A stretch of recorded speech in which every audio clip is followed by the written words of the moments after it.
Nous avions étudié récemment le terrible et effroyable drame humain qui a coûté la vie, une fois de plus, à plusieurs adolescentes espagnoles, 3 jeunes filles plus précisément. Cela s'est passé à la fin de l'année 1992 et a marqué toute une région pourtant réputée pour sa tranquillité et son art de vivre. L'enquête démarrait aussitôt après le signalement des 3 disparitions devenues très vite inquiétantes, allées s'enliser dans des méandres judiciaires complexes. Certains actes judiciaires n'avaient tout simplement pas été effectués. Des constatations de police techniques et scientifiques, même si nous étions encore en 1992, au début de ces processus donc, avaient été négligées ou effectuées partiellement seulement. L'histoire, on s'en doute, avait mal fini avec la découverte quelque temps après, 74 jours pour tout dire, des corps des 3 jeunes filles, sauvagement assassinées et mutilées. Mais l'affaire, presque classée par les autorités policières et judiciaires espagnoles, tant leur vérité leur paraissait évidente et acquise, va connaître des rebondissements d'importance après les faits et des remises en cause. Des éléments nouveaux, incontestables, scientifiquement étudiés plus en détail, vont apparaître et, à minima, jeter le trouble dans une enquête judiciaire qu'on avait cru évidente et classée. Des coupables avaient bien été identifiés, arrêtés, mis en cause et ils avaient été traduits en justice. Mais c'était faire peu de cas de la défense acharnée mise en œuvre par les proches des victimes qui, tout simplement, ne se résignaient pas. Une à une, ils ont repris toutes les pièces du dossier, à tête reposée, loin de l'effervescence du début et du choc initial, à étudier chaque côte, relire chaque audition, analyser chaque expertise, chaque acte scientifique, pour en tirer la substantifique moelle. Et ils ont trouvé de quoi faire douter tout le système judiciaire espagnol. Et si les coupables n'étaient pas, en réalité, ceux qu'on a tout d'abord désignés? Et si, comme on le présentait, ils affabulaient pour avoir la lumière sur eux? Et si les causes réelles de la mort de ces 3 jeunes filles étaient différentes de celles avancées? Plus terrifiantes si on peut dire encore. Alors, au vu des témoignages recueillis et des récits dont nous disposons à ce jour, récits complémentaires non parus au tout début de l'affaire, en nous appuyant aussi très largement sur les extraits de presse et de médias ayant, en leur temps, traité de cette mystérieuse et tragique affaire d'assassinat en Espagne. Essayons donc de comprendre avec beaucoup d'humilité et un peu de recul nécessaire la chronologie des faits tels qu'ils se sont probablement produits ce jour de fin d'année 1992 et surtout d'analyser les rebondissements qui ont eu lieu après. Car, loin s'en faut, l'enquête judiciaire et les multiples décisions de justice paraissent aujourd'hui un brin entaché d'irrégularité et de légèreté.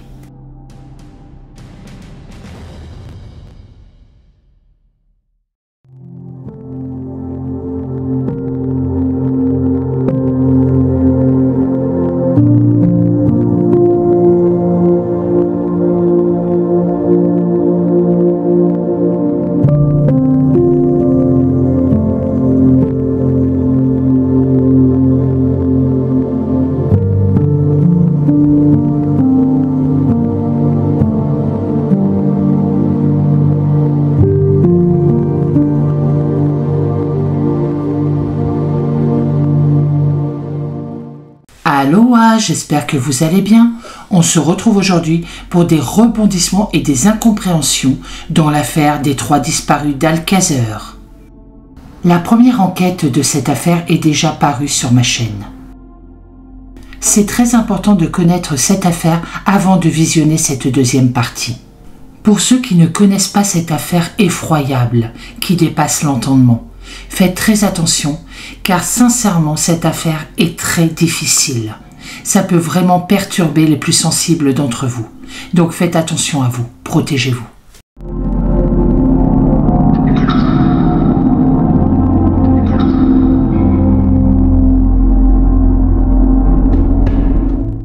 Les autopsies pratiquées sur les corps des 3 jeunes victimes à Valence vont être l'un des premiers sujets essentiels de discorde mis en avant.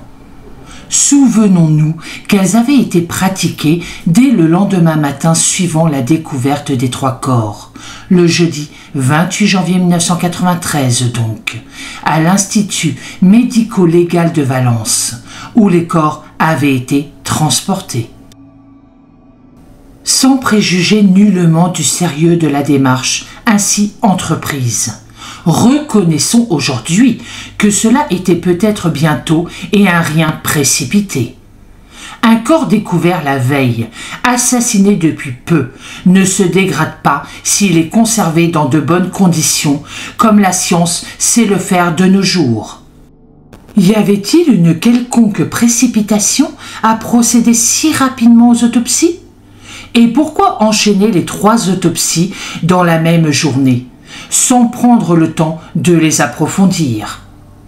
Alors, invariablement, comme par angoisse ou doute de la vérité cachée, les questions nombreuses, pertinentes, à fleur de peau aux esprits chagrins.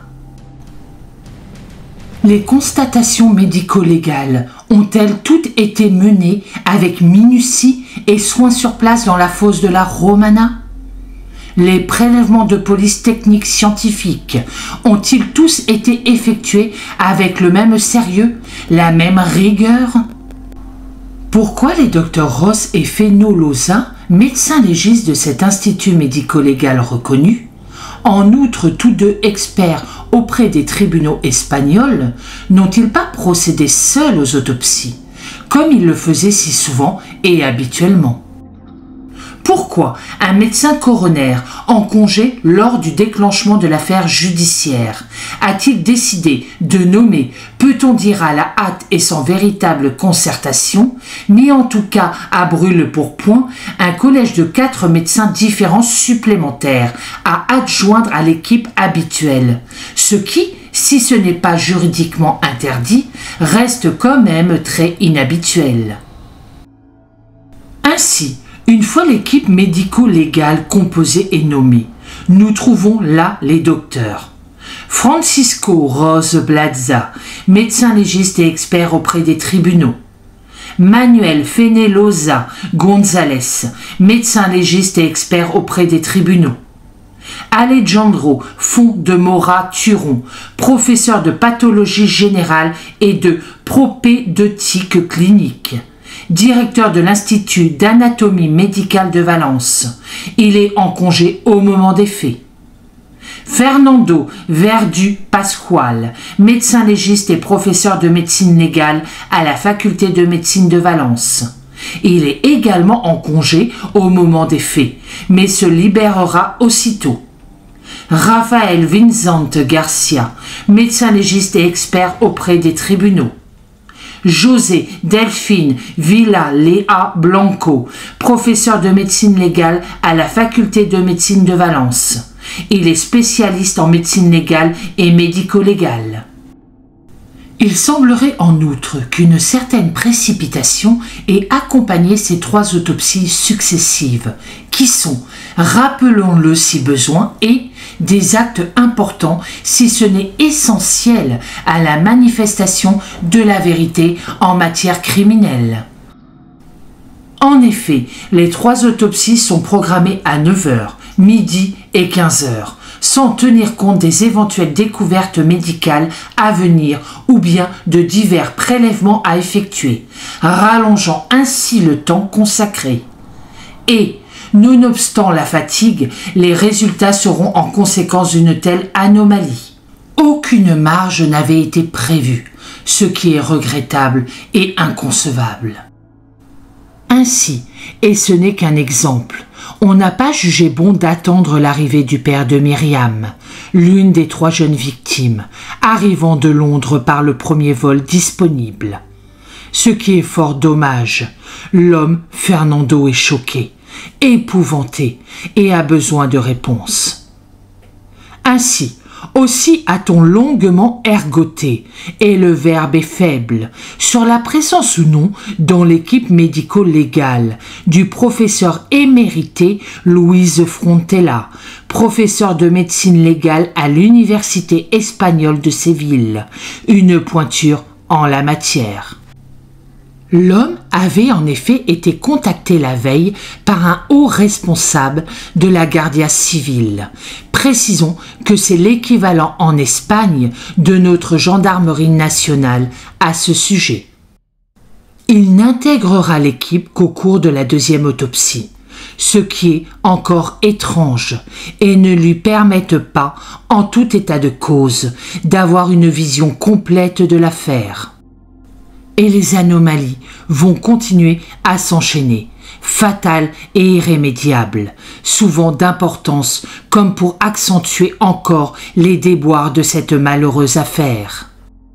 En effet, bien qu'il soit d'usage de radiographier tout cadavre découvert avec des blessures par balle, aucun des 3 corps n'a cependant été radiographié, ce qui ne permet pas d'avoir une vision exacte des impacts et des blessures. Les vêtements des jeunes victimes ont tous été lavés à l'eau sous pression. Mais, revers de la chose, bien des preuves ont ainsi été éliminées et n'ont donc pas pu être prélevées. Les eaux utilisées ont été rejetées dans les égouts. Aucun champignon, aucune spore, aucune trace, aucun insecte ne peut être prélevé sur les 3 corps. Comment peut-on admettre que les divers médecins légistes n'y aient pas pensé ou insisté pour le faire? Les conclusions, un peu basiques à notre avis, de ces 3 autopsies, une fois conduites à leur terme, resteront laconiques et n'apprendront rien de nouveau aux enquêteurs. On se moque de qui? Les vêtements et les objets personnels ainsi que les caractéristiques anthropométriques de base correspondant bien à ceux des corps des 3 jeunes filles. La cause des décès était bien la destruction de centres cérébraux vitaux, causée par une blessure par balle qui a gravement affecté la cavité crânienne. D'autres blessures traumatiques mineures, non létales, ont été constatées sur les 3 corps. Les examens des régions périnales et des cavités vaginales et rectales suggèrent qu'elles ont été victimes chacune d'agressions sexuelles très violentes. Ce sont des conclusions totalement conformes à ce qui sera plus tard appelé la version officielle. Mais elles ne correspondent que peu ou prou à la cruelle réalité. Car en détaillant les dossiers d'autopsie, on révélera encore d'autres anomalies et plusieurs transcriptions incorrectes, voire erronées. Il faudrait mieux expliquer les raisons profondes pour lesquelles les 3 corps n'ont pas été identifiés par des empreintes digitales formelles, uniques et rattachées à chaque victime. Il faut aussi mieux expliquer la raison exacte ou supposée de la grande déformation de la tête du corps numéro 3, qui ne peut être la seule résultante d'un coup, fût-il très violent. L'une des 3 jeunes filles n'est certainement pas morte des suites d'une blessure létale par balle reçue à la tête. Or, les conclusions sont unanimes pour les 3 corps autopsiés. Fort logiquement, et cela en découle, si l'une des 3 jeunes filles n'est effectivement pas morte d'une balle reçue en pleine tête, il y a dû et avoir une autre blessure qui a causé sa mort. Donc cela est très important et aurait dû être recherché. Il n'y a pas eu d'agression sexuelle, comme suggéré au départ de la découverte des 3 corps. Mais il est un fait que des traces d'agression multiples et de dilatation anale et vaginale absolument horribles sont apparues, qui, de toute façon, n'aurait pu être produite avec le seul fameux bâton que la version officielle a exhumé et présenté. Pour identifier formellement les corps, la technique de superposition photographique des crânes a été inexplicablement utilisée. On sait compliquer les choses, car les empreintes digitales et un prélèvement ADN auraient été plus faciles, plus sûrs et bien plus rapides à effectuer. Notons que cette façon de faire n'était pas encore, au moment des faits, officiellement reconnue comme fiable. Bref, le test n'est pas fiable à 100% et méritait, en tout état de cause, d'être doublé par une autre technique, ce qui n'a pas été fait. Enfin, et ce n'est pas le moindre des arguments contrebattus, le fait que les corps soient restés enfouis 74 jours entre le décès et la découverte des corps et que les médecins légistes aient basé toutes leurs conclusions là-dessus, comme un dogme admis une fois pour toutes et difficilement concevable. Le premier corps autopsié aussitôt 9 h du matin apparaît sur la table d'autopsie en position couchée, partiellement soutenu sur le côté droit. La tête est séparée du corps. Les bras semblent placés derrière le dos du cadavre, les deux poignets étant maintenus en place par une ligature à double nœud. Le corps apparaît entièrement recouvert de terre, dans laquelle on peut voir quelques larves d'insectes. Il est frappant de constater que l'avant-bras gauche est détaché au niveau de l'articulation du coude, la masse musculaire de la partie proximale de l'avant-bras étant manquante. La partie supérieure gauche de la cavité thoracique a subi des phénomènes de transformation, avec décollement des côtes latérales gauches, de la clavicule gauche, de l'omoplate gauche et avec désintégration de l'articulation de l'épaule. La cavité thoracique, à ce niveau, communique largement avec l'extérieur. Après avoir décrit les rainures qui entouraient les deux poignets ainsi que les contusions et écorchures, les experts médico-légaux ont procédé à la description de l'état de la tête du corps. Il y avait bien une blessure par balle à la jonction temporo-pariétale gauche. Et dans la plaque orbitaire droite de l'os frontal, un projectile est apparu encastré. Mais le projectile extrait est intact, ce qui est balistiquement impossible ou très difficile à admettre. Il n'y aura pas d'explication là-dessus.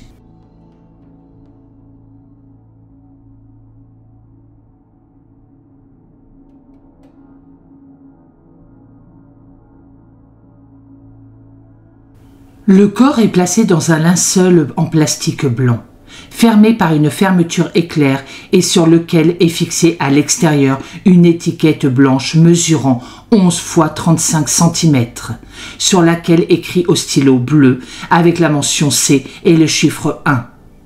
On n'a même pas pris le soin de mentionner un nom, fût-il provisoire ou même supputé. C'est de l'anonymat pur et froid sans empathie. Les trois corps sont donc des numéros, des tubes d'essai, rien de plus. C'est scandaleux. Le sexe du corps C1 ne peut pas être déterminé avec certitude, à partir des organes génitaux, car ils ont été retirés. Le bassin présente un angle sous-pubien en forme de U. La symphyse est relativement basse, mesurant 4,4 cm et l'iléon est bas et latéralement divergent. Ces caractéristiques correspondent très certainement et scientifiquement au sexe féminin. Compte tenu des caractéristiques suivantes du développement dentaire, l'âge est estimé entre 15 et 16 ans, guère plus. En outre, aucune cicatrice, tatouage, marque ou signe particulier identifiable à l'œil nu n'a été observé. Le corps nous a été remis pour autopsie déjà identifié comme C1, dont l'âge et la taille fournie coïncident avec ceux observés sur le corps. Il n'y a aucun objet personnel exposé qui aurait pu être retiré par les médecins légistes lors de la première autopsie de ce corps. Les seins de la pauvre fille avaient totalement disparu à cause de la putréfaction. Mais le bonnet de son soutien-gorge était un puissant témoin de ce qui s'était passé. Le mamelon droit de la victime C1 avait également été arraché, comme cela s'était produit ou se produirait avec le corps C2. Les experts dateront la mort de la victime C1 à des dates très proches de sa disparition signalée. Aucun commentaire n'a cependant été fait sur les taches de sang en raison du temps écoulé et du lavage des vêtements. La déchirure du bonnet droit du soutien-gorge était due à un agent nocif, bien qu'il soit resté non identifié. La peau avait été retirée par endroits lorsque l'autopsie a eu lieu. Il est noté une perte importante de peau sur le dos et elle est trop anormale pour justifier qu'elle ait été produite par l'action des animaux. Les bords dans certaines zones sont cassés, dans d'autres bissautés, un mélange d'action putrifiante et d'ablation de peau. Et l'interrogation va subsister à ce sujet. Curieusement, le crâne du premier cadavre est le seul pour lequel seules des photographies prises du côté gauche, la zone justement de l'orifice du trou d'entrée du projectile, sont disponibles. Pourquoi cela serait-il ainsi? Aurait-on voulu orienter sciemment les médecins légistes? Toujours par absence flagrante de radiographie des trois corps, la décapitation du premier corps n'a pu être étudiée avec minutie. Les experts ont donc travaillé sur les seules constatations scientifiques et judiciaires. Nous savons que c'est notoirement insuffisant. On a parlé un peu vite d'agression sexuelle, mais les experts sont formels. Autopsie sur la table comme preuve. Il y a eu une possible agression sexuelle anale, mais pas vaginale, puisque la jeune fille était décédée avec son hymen intact, c'est-à-dire qu'elle était vierge. Cela est incompatible avec les dires de l'accusé, notamment le dénommé Miguel Ricard, et les constatations premières faites sur place. On a dit enfin que la cause du décès était très certainement liée à la destruction de centres cérébraux vitaux causés par un coup de feu. Soit. C'est logique, mais cependant, l'autopsie dira que ce n'était ni évident ni automatique. Aucune lésion hémorragique n'ayant été observée, comme le dit le rapport. Le diplo-E correspondant au trou d'entrée ne présente pas de signe de réaction vitale hémorragique. Observé macroscopiquement ni au microscope stéréoscopique à 50 grossissements ou encore au microscope électronique à balayage. En d'autres termes, la jeune fille était déjà décédée lorsqu'elle a reçu une balle dans la tête. C'est glaçant d'incertitude morbide. En conclusion, disons qu'il existe des doutes plus qu'évidents quant à savoir si le crâne examiné appartenait bien au premier corps de la jeune fille, identifié comme C1, et si la mort pouvait être attribuée à un coup de feu dans le crâne. Quelle était alors la véritable cause du décès? L'autopsie du second corps, identifié comme étant C2, démarrée à midi, révélera les mêmes manquements terribles. Le visage de la jeune fille aurait été intact lors de la découverte et en tout cas lors de sa sortie de la fosse par l'entreprise de pompes funèbres requises. L'un des employés a d'ailleurs formellement reconnu la victime. Mais à l'autopsie, on n'a plus que des crânes, et j'ai bien dit des crânes indissociables. Pourquoi ? Et que s'est-il passé? L'absence de la main gauche est frappante au premier examen du corps, qui apparaît désarticulé de l'extrémité distale du radius et du cubitus gauche, avec les os carpiens, les métacarpiens et les phalanges dispersées. Première surprise, il est connu des constatations faites sur place dans la fosse à la Romana que le cadavre C2 avait perdu sa main gauche. Mais manquait-elle réellement ou était-elle fragmentée, comme le montre la formulation très imprécise des experts judiciaires? Il est impossible de ne pas mentionner ici que la seule main du cadavre C2, la droite donc, était pliée à un angle impossible à tenir et que les experts légistes n'ont pas pris la peine d'essayer d'expliquer le pourquoi et le comment. On a juste acté, c'est tout. On a soutenu que des animaux charognards auraient abîmé les corps comme le prétendent les experts légistes.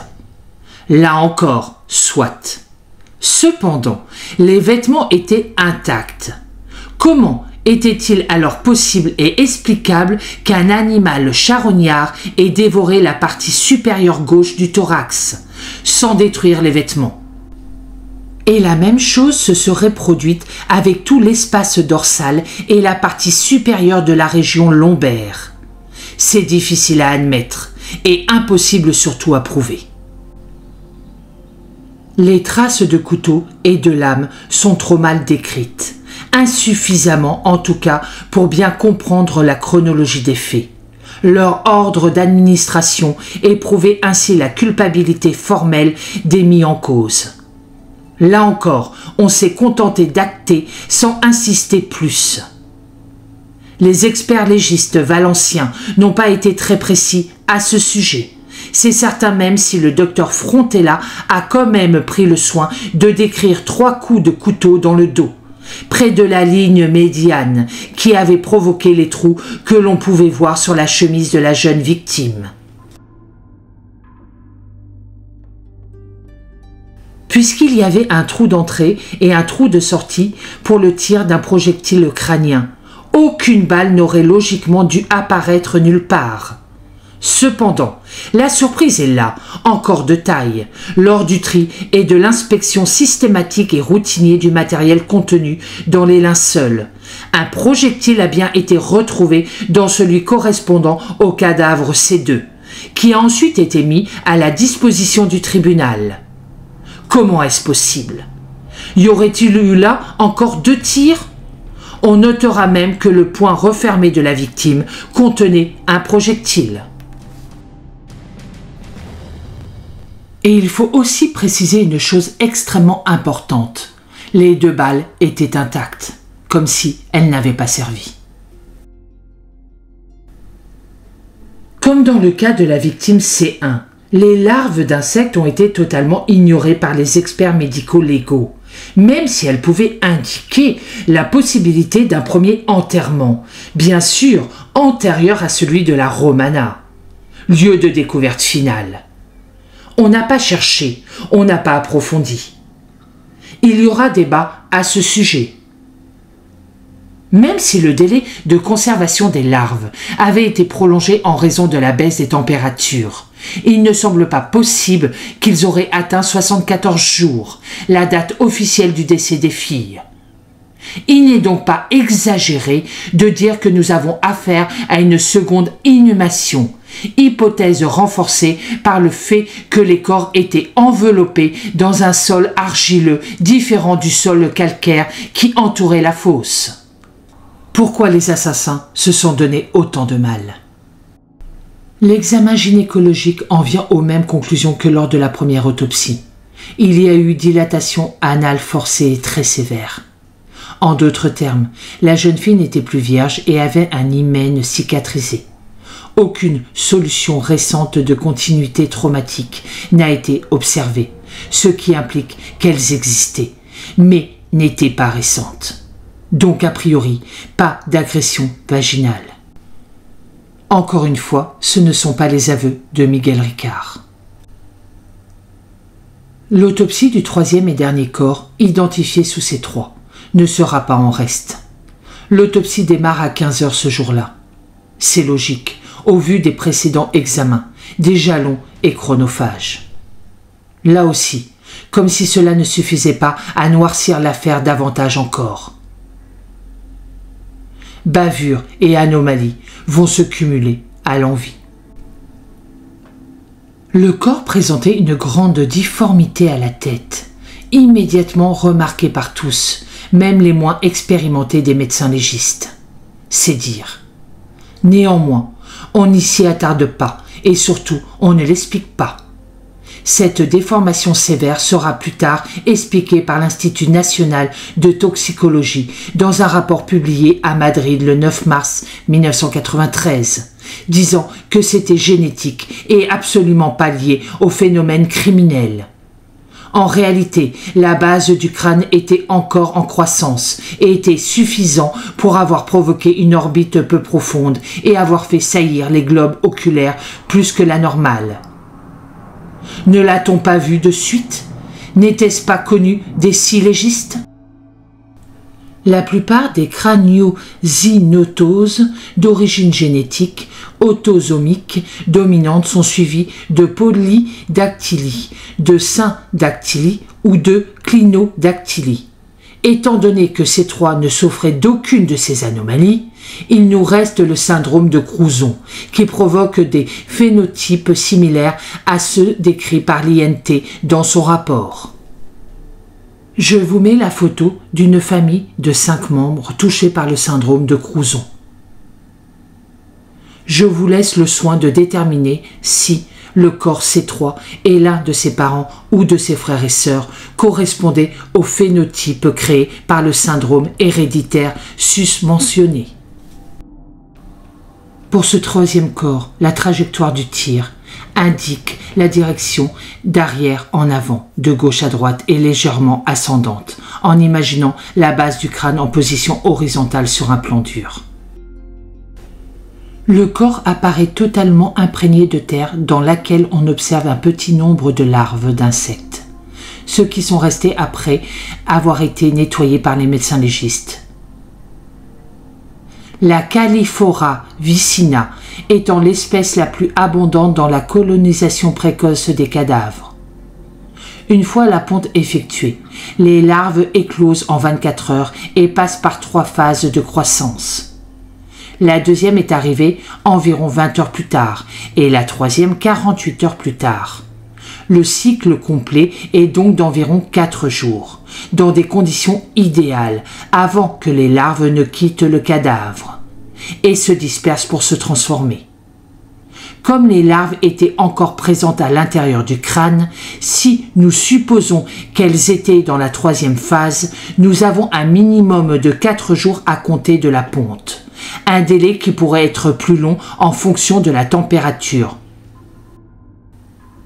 Comme on peut le voir dans le tableau des températures à Valence dans la période de novembre 1992 à janvier 1993 de la section graphique, le développement normal des larves, qui s'arrête à 5 degrés, n'a été compromis qu'environ 15 jours.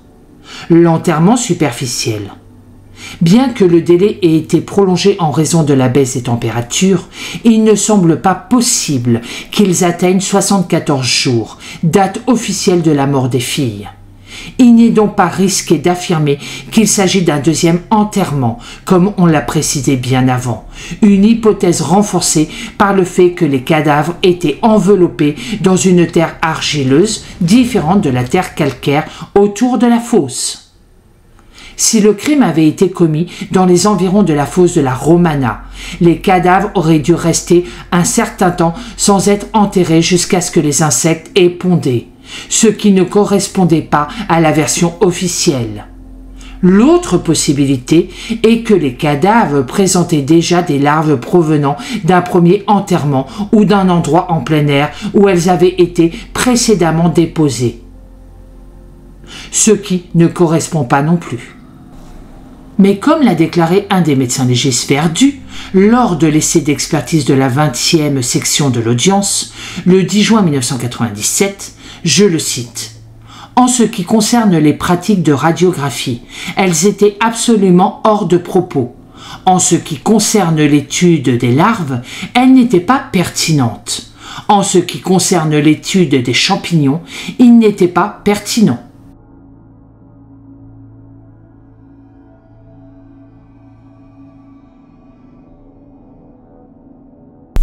J'ai longuement hésité à vous décrire la scène suivante. Sincèrement, Pour moi qui ai vu les vraies photos de l'autopsie, je m'en suis toujours pas remise. Donc je vais essayer de vous dire les choses avec un peu de tact, même si le papa de Myriam est tout à fait au courant, mais c'est des choses qui sont extrêmement difficiles. Donc l'examen gynécologique.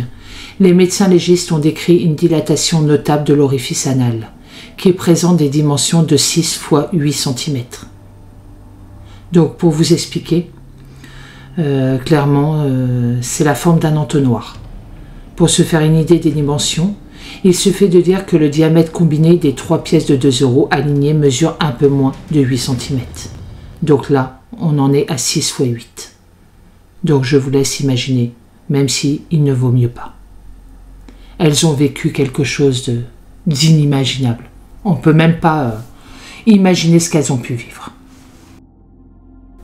Les conclusions des médecins légistes, je les cite. Au niveau du vagin, on trouve des lésions de type contusif au niveau de l'orifice vaginal qui semblent fortement dilatées. D'autre part, à l'intérieur de la cavité, il y a 4 déchirures de forme elliptique avec un diamètre supérieur à 5 cm et inférieur à 3, la plus grande étant située en position verticale. L'ensemble des lésions trouvées suggère l'introduction forcée d'un objet ou d'une partie anatomique. En ce qui concerne l'orifice anal, il y a une énorme dilatation, bien supérieure à celle à laquelle on pourrait s'attendre en tant que phénomène de rétraction post-mortelle. En outre, les lésions contusives apparaissent à la fois dans les zones de la muqueuse rectale à proximité de celle-ci. Tout cela suggère l'existence de l'introduction d'un objet ou d'une partie anatomique à travers cet orifice.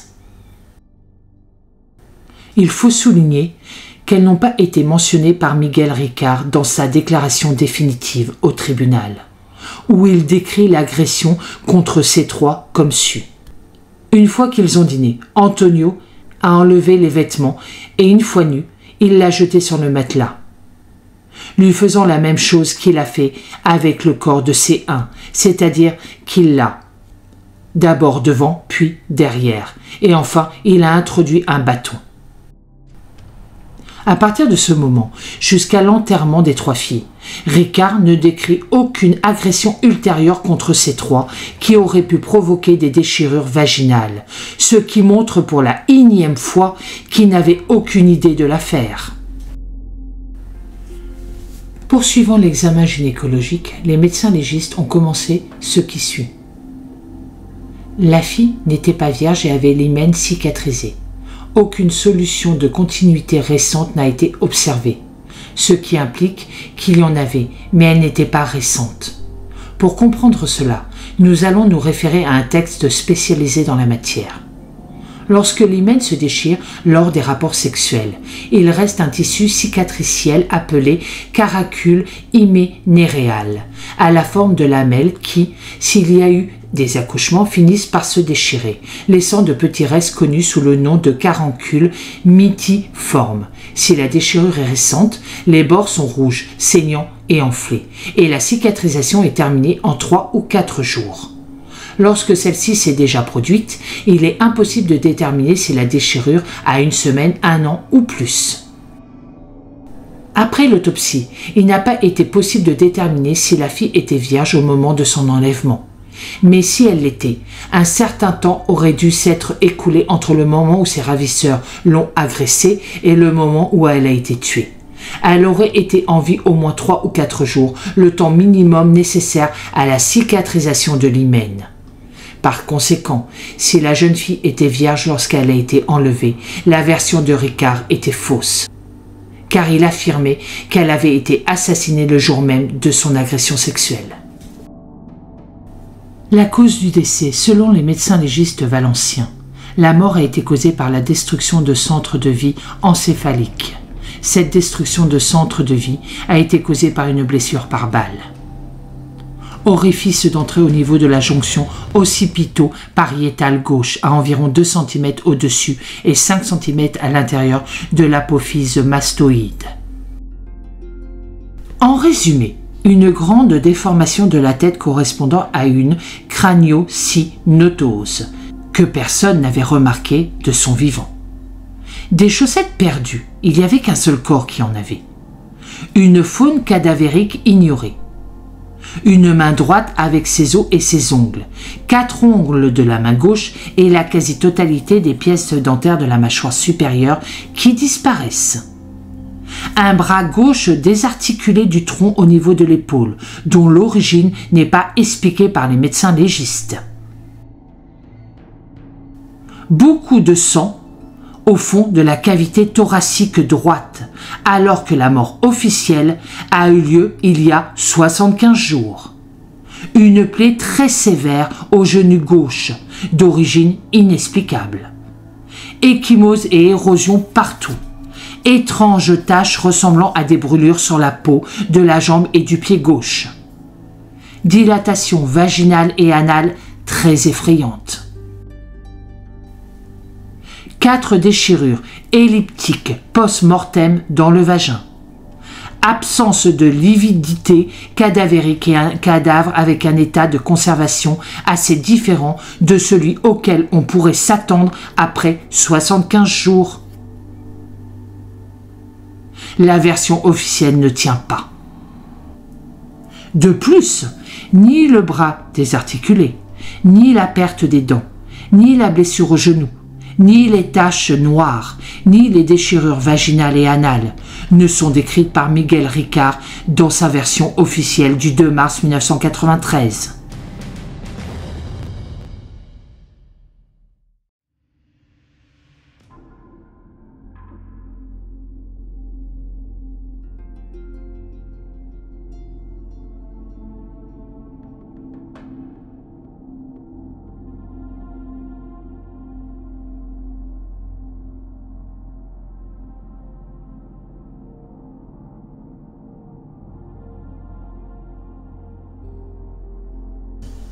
Le lendemain, vendredi 29 janvier 1993, une deuxième autopsie sera pratiquée sur les 3 corps, réalisée cette fois-ci par le professeur de médecine légale de l'université de Séville, Louise Frontella Carreras.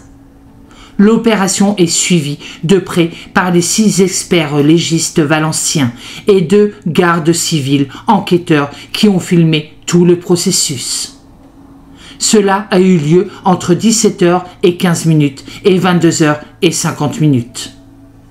Des nouveautés vont hélas apparaître ce soir-là, ce qui semble difficilement acceptable au vu du premier travail déjà effectué la veille, de surcroît par une noria de médecins légistes de talent, soi-disant. Lors de l'autopsie du corps C2, le professeur Frontella Carreras a trouvé un objet sur le corps qu'il a décrit comme étant une chaîne avec un pendentif en forme de croix de Lorraine située sur la face antérieure des 3e et 4e vertèbres lombaires, comme encastrée de force. L'aurait-on oublié la première fois? Est-ce une négligence? L'inventaire était-il faux ou incomplet? On doute toujours dans ces cas-là. Cette découverte allait bien sûr faire couler beaucoup d'encre, déclenchant de nombreuses rumeurs et spéculations. Cependant, l'affirmation est fausse, car il est impossible que 6 experts légistes de renom aient pu ignorer la présence de la croix, qui était située et non encastrée sur les vertèbres lombaires 3 et 4. Par conséquent, s'il est possible que les experts légistes valenciens, au nombre de 6, rappelons-le, aient omis la croix de Lorraine et que le professeur Frontella Carreras l'ait trouvée lors de la 2e autopsie, la conclusion est évidente. Quelqu'un a placé la croix entre les 2 autopsies, tout comme peut-être le projectile retrouvé dans la main du cadavre. L'absence de radiographie immédiate est encore une fois pointée du doigt, très sévèrement, car l'imagerie aurait de suite décelé ce bijou sur la jeune fille. Le tribunal notera certes ce manque flagrant de la part des médecins légistes primo-intervenants, mais hélas, il ne pourra aller plus loin. Le temps a passé. Conclusion des blessures. Elles sont de plusieurs types. pour immobiliser ou retenir la victime. Elles ont été ligotées. La victime a été tuée par arme à feu. Frontella estime que la victime était en vie lorsqu'elle a reçu une balle. Hématome dans les organes génitaux. Cela prouve agression sexuelle. Contusion crânio-encéphalique pour vaincre la résistance de la victime. Stigme sur les cuisses et les jambes pour aider à la réalisation des rapports sexuels, d'où agression sexuelle. De nature sadique, énormément de coups sur les fesses. Les dents manquantes, dues à des coups de poing et à de la torture. La date des lésions pouvait correspondre à 3 moments différents dans le temps. Élévation maximale de l'histamine, élévation supérieure et élévation modérée. Lettre du professeur Luis Frontella Carreras à l'avocat des familles, maître Louis Miguel Romero Villafranca, le 2 février 1993. Je cite : « Cher maître Louis Miguel, cet écrit contient 3 sections. Je vous prie de considérer les 2 premières comme strictement confidentielles. Première section, incidence. Avant de commencer à effectuer les 2e autopsies, les médecins légistes qui ont effectué la première autopsie m'ont rencontré, me signalant la situation désagréable qui leur avait été posée devant l'opinion publique, car il semblait que leur travail n'avait pas été adéquat. Je leur ai indiqué que j'étais appelé par les familles des victimes, collaborant à la clarification des faits. Après un bref entretien avec le docteur Verdu, apparemment professeur de la chaîne de médecine légale de Valence et qui est intervenu lors de la première autopsie, il m'a clairement fait comprendre que je ne devais pas faire une autopsie très minutieuse. Pourquoi je devrais faire une autopsie très minutieuse? Je lui ai répondu, je fais une autopsie comme je l'ai toujours fait, minutieuse, responsable et scientifique. Et il m'a répondu, ce n'est pas ce qui est convenu. Nous avons convenu que vous deviez simplement regarder le corps et admettre ce que nous avions fait comme travail. Le professeur Frontella lui a répondu, ce serait immoral de ma part de faire un simulacre d'autopsie. Ce n'est pas dans mes habitudes. Et il m'a de nouveau répondu, ce n'est pas ce qui était convenu. La première autopsie. Honnêtement, les premières autopsies effectuées sur les corps de Désiré, Antonia et Myriam ont été décevantes, médiocres, pour ne pas dire terribles. Je vous indique là certaines des nombreuses erreurs que j'ai observées qui avaient été commises au cours de leur réalisation. Premièrement, les vêtements des victimes étaient complètement trempés dans l'eau et introduits dans des sacs en plastique.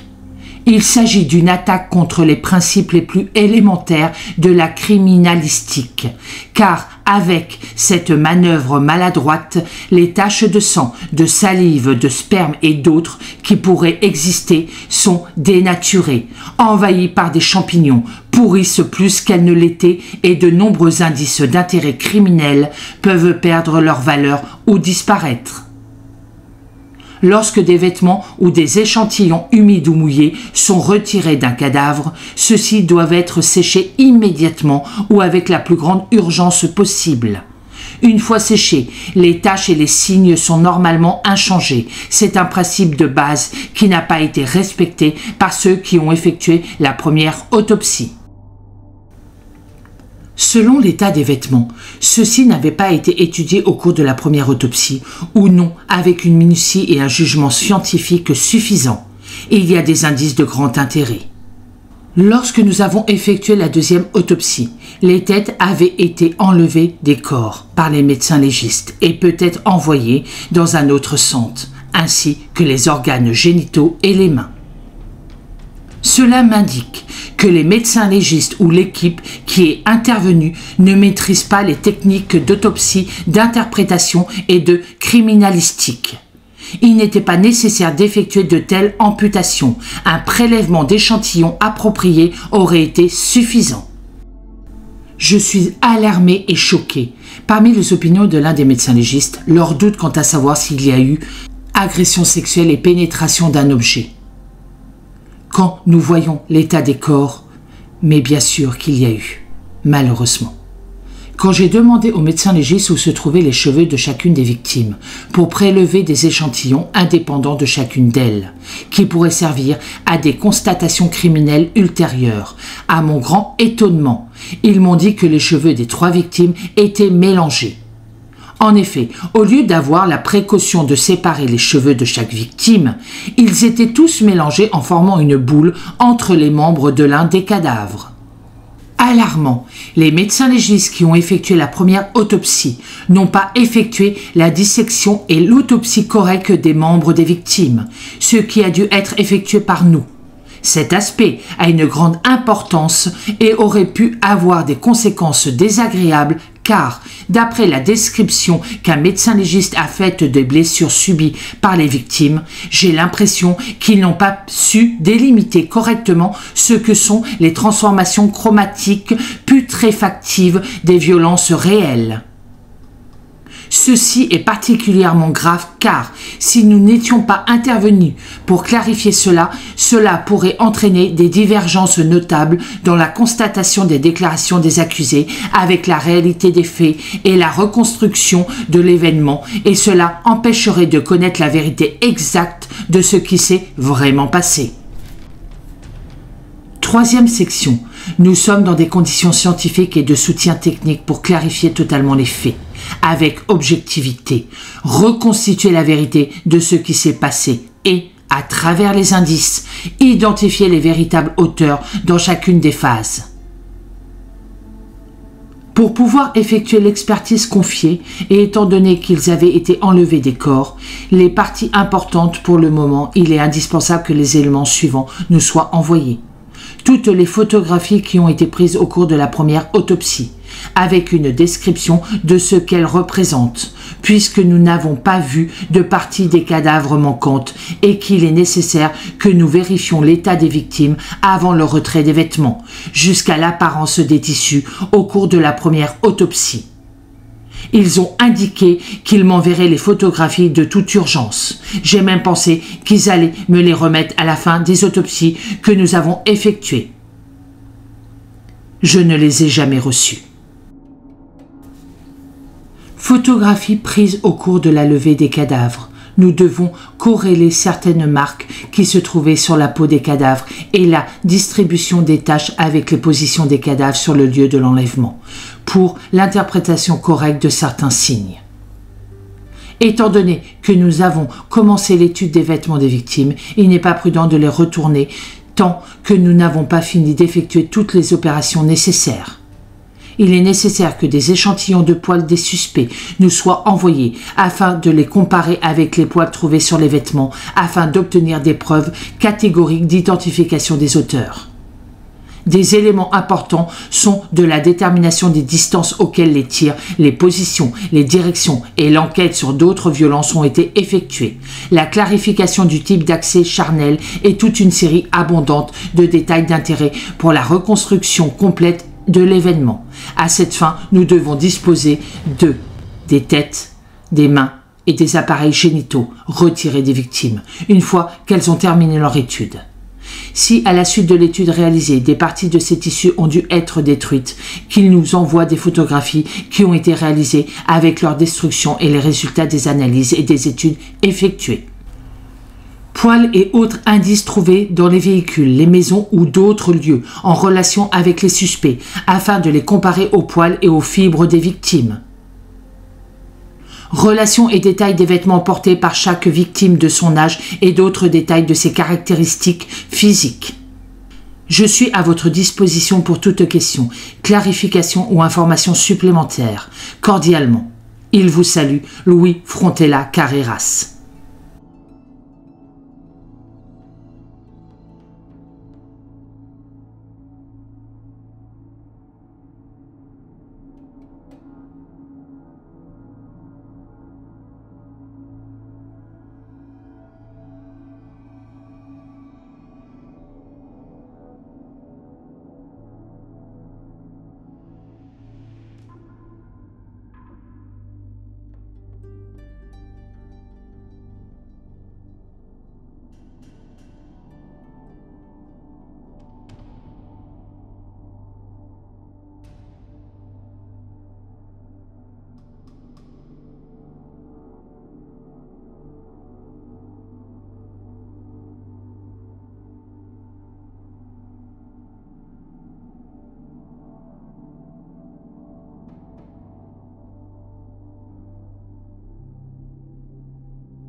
Les 3 autopsies ainsi pratiquées se sont révélées décevantes, inaccomplies, trop partielles pour ne pas dire bâclées. C'est de l'aveu même des médecins légistes qui, conscients de leurs limites, doutent qu'ils expriment devant les médias, vont donc les renouveler très rapidement, dès le lendemain. C'est pour l'essentiel pour laver leur honneur, car on rattrape toujours incomplètement un travail mal entamé et mal mené. En outre, les médecins légistes qui ont pratiqué la première série d'autopsies n'ont pas pris le soin de procéder à la dissection et à l'étude détaillée des membres des 3 victimes, qui auraient dû être effectuées par leurs soins. Cet aspect est d'une grande importance et aurait pu entraîner des conséquences intéressantes sur la base de la description donnée par un médecin légiste des blessures initiales subies par les victimes. C'est ainsi fait.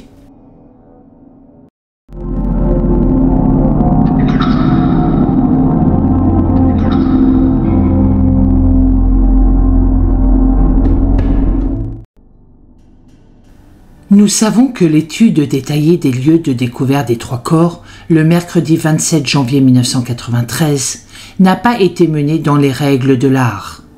C'est étonnant pour des unités telles que celles de la Guardia Civile ou de la police espagnole. Voyons donc en détail ce qui a relevé l'attention particulièrement critique des scrutateurs du dossier post-enquête. Nous savons que dans la fosse où avaient été enterrés à la hâte les 3 corps, à la Romana, on a vite découvert en surface une aiguille de montre, saillante, et une grande montre blanche arrêtée à 14h30.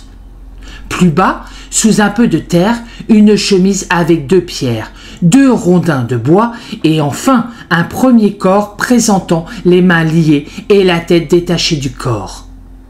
Mais l'appartenance de ces objets n'a jamais été authentifiée pour autant. Les corps emboîtés l'un dans l'autre, membres compris, ne facilitaient en effet guère la tâche, mais méritaient d'autant une identification formelle et indiscutable. Il est totalement incompréhensible qu'une seule photographie de la fosse ait été prise, à cette époque-là, par les enquêteurs judiciaires. Avaient déjà l'habitude de balayer largement le champ des découvertes et de tout photographier. Autre argument de poids par rapport aux époques antérieures, la photographie numérique permet de trier les photos et de les remettre dans un ordre soit chronologique, soit logique. L'absence de nombreuses photos prises dans toutes les directions et de tous les indices est donc une faute flagrante. Sur la seule photographie de la fosse de la Romana, prise juste avant que les corps ne soient retirés, on aperçoit dans le coin inférieur gauche, de bas en haut, le cubitus et le radius d'un bras, puis une zone sombre, zone qui fait partie de l'avant-bras, puis la montre et enfin la main, recouverte de boue. Mais on ne sait pas à qui était ce bras et, de fait, la montre. C'est presque insurmontable pour les avocats et les parties civiles.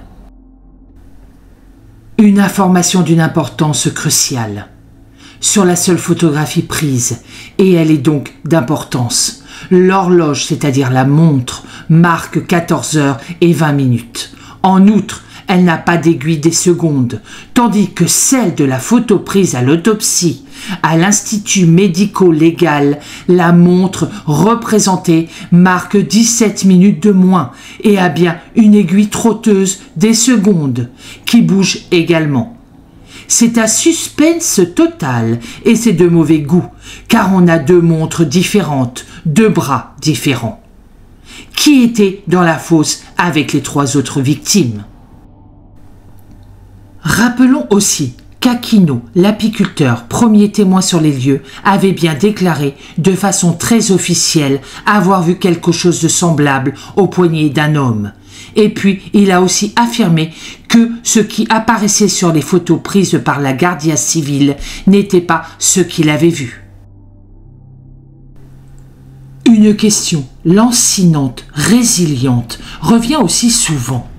Les 3 jeunes filles auraient-elles pu être immergées dans un milieu aqueux, salin ou non, après leur mort? Et pendant combien de temps? Cela n'a pas été étudié ni déterminé, mais semblait, sinon, une évidence. Mais au moins une possibilité forte, au vu des rigidités cadavériques incomplètes ou arrêtées lors de la découverte des corps dans la fosse de la Romana. Oui, c'est possible, mais pas parce qu'il n'avait pas de lividité cadavérique. L'absence de lividité est due au fait que les corps étaient en fait exsangues, par saignement abondant et écoulement des liquides sanguins. Des actes manifestes de sadisme, perpétrés par un ou plusieurs auteurs, comme l'arrachement d'un mamelon d'un sein sur le cadavre de la victime C2, n'ont pas été signalés ou pris en compte. Pourquoi? Avait-on négligé cela? Avait-on omis de le noter, pris par le temps et l'accélération des multiples tâches restant encore à accomplir? On pourrait évoquer ici le trait caractéristique d'un sadisme sexuel majeur. Mais il a été purement et simplement oublié. Car selon le professeur Frontella, la simple amputation d'un mamelon suffisait à parler de sadisme majeur. Il n'était pas nécessaire d'aller jusqu'à des extrémités comme déchirer une personne ou la mettre en pièces. La limite et la frontière étaient la forme, la distribution et les caractéristiques des lésions. Les pincements, les fessées et les coups de couteau étaient caractéristiques du sadisme mineur, mais lorsque des blessures plus graves étaient infligées, comme des blessures ou des coups exécutés avec une grande violence, la frontière était franchie et le sadisme majeur était atteint, avec une véritable mise en scène, une démonstration. Et là, le sadisme était à son paroxysme.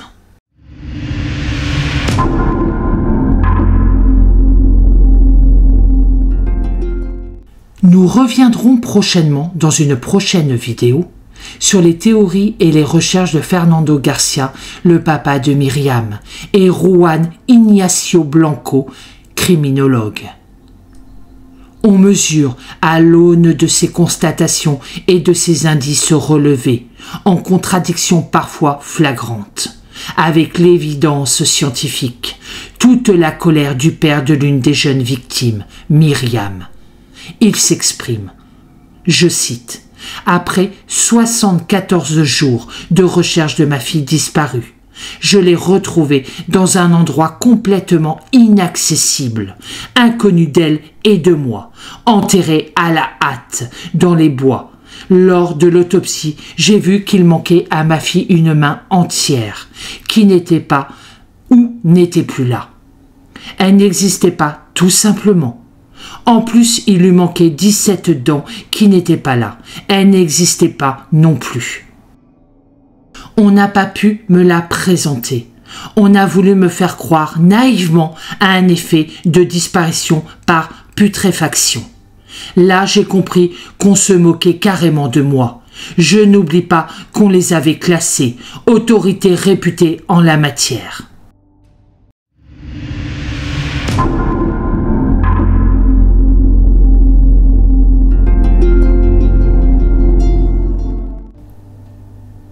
Au travers de ce simple regard croisé sur les pièces du dossier judiciaire, on est à même de s'apercevoir combien d'erreurs ont été commises, combien de faits médicaux et scientifiques ont été négligés, combien d'interprétations ont été données, toutes subjectives et toutes soumises à contestation.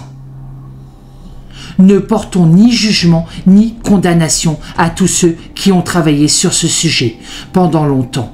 Enquêteurs judiciaires de la Guardia Civile, juges judiciaires, médecins légistes, employés et personnels requis. Ils l'ont fait en toute connaissance de cause, avec leur savoir de l'époque, les moyens dont ils disposaient aussi et ce qu'ils pensaient être bon et juste. Fort heureusement, la science, la justice, les moyens d'action, les protocoles judiciaires, les mentalités ont tous évolué. Mais cela ne doit cependant jamais entraîner, de la part de quiconque, la tentation de bâcler le travail, de le finir au plus vite, de tirer des conclusions personnelles non étayées scientifiquement. Pensons aux familles et à ces 3 jeunes victimes. Ils ont besoin de connaître un jour la vérité. Une affaire dont on se souviendra longtemps. Certains d'entre vous vont peut-être penser qu'il ne fallait pas faire cette vidéo par respect pour les victimes ainsi que pour leur famille. J'ai eu le consentement du papa de Myriam. Il veut connaître la vérité ainsi que les 2 autres familles. Donc j'ai fait cette vidéo qui a été extrêmement dure pour moi, tout simplement pour connaître un jour la vérité et pour savoir, et vous surtout, vous devez savoir qu'il y a eu des manquements dans cette affaire et des mensonges. Et ces 3 petites victimes ont le droit de reposer un jour en paix. Comme je vous l'ai dit précédemment, on se retrouvera bientôt pour une prochaine vidéo sur cette affaire qui est extrêmement pénible et extrêmement difficile. Pour ma part, je vous souhaite une très bonne journée. Je vous dis à bientôt dans une prochaine vidéo et surtout prenez soin de vous.